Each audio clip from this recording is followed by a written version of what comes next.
ফেরাউন যেই খারাপ কাজ করত, নিজেকে খোদা বলে দাবি করত, এই সমস্ত কারণে আমি আল্লাহ ফেরাউনকে দুনিয়া এবং আখিরাতে শাস্তি প্রদান করেছি। এত কঠিন শাস্তি فأخذه الله نكال الآخرة والأولى। আমি আল্লাহ দুনিয়া এবং আখিরাতে তাকে শাস্তি প্রদান করেছি। মুসলমান ভাইয়েরা, আল্লাহ রাব্বুল আলামিন বলেন, ইন্না ফি যালিকা লাইবরাতাল লিমান ইয়াখশা। যে আমি আল্লাহকে ভয় করে তাহার জন্য অবশ্যই ইহাতে শিক্ষা রইয়াছে। পূর্বে যে আলোচনাগুলো আমার আল্লাহ করেছে তাদের ব্যাপারে আমার আল্লাহ রাব্বুল আলামিন অবশ্যই শিক্ষা রেখেছেন।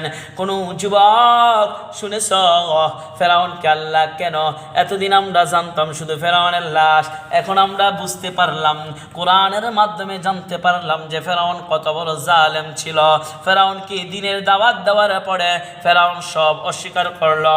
ফেরাউন ফাকাজ্জাবা ওয়া আসা, সব কিছু অস্বীকার করলো। আমাদের সমাজে আসেনি দিনের দাওয়াত দিলে হুজুরদেরকে গালি দেয়, বুঝতে হবে সে ফেরাউনের রক্ত বহিছে তার মধ্যে। আমাদের সমাজে আছে তাবলীগীরা যখন দিনের দাওয়াত দিতে যায় পালায়া যায়, বুঝানোর পরে বলে মসজিদে যাব, পাওয়া যায় না।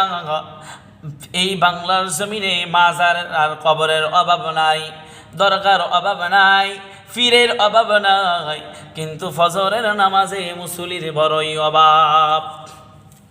এই বাংলার জমিনে অনেক মানুষ আছে নামাজের মানুষ পাওয়া যায় না।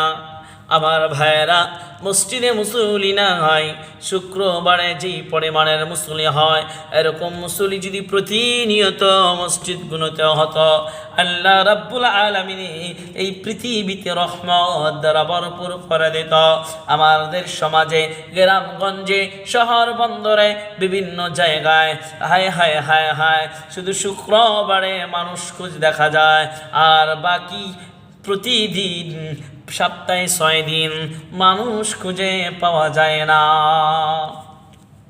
এত দরগা, এত কিছু থাকার পরে, এত ফির থাকার পরে, এত কিছু থাকার পরে আমার ভাইয়েরা, মানুষগুলো ফেরাউনের মতো হয়ে গেছে। বন্ধু, সব কিছু অস্বীকার করে।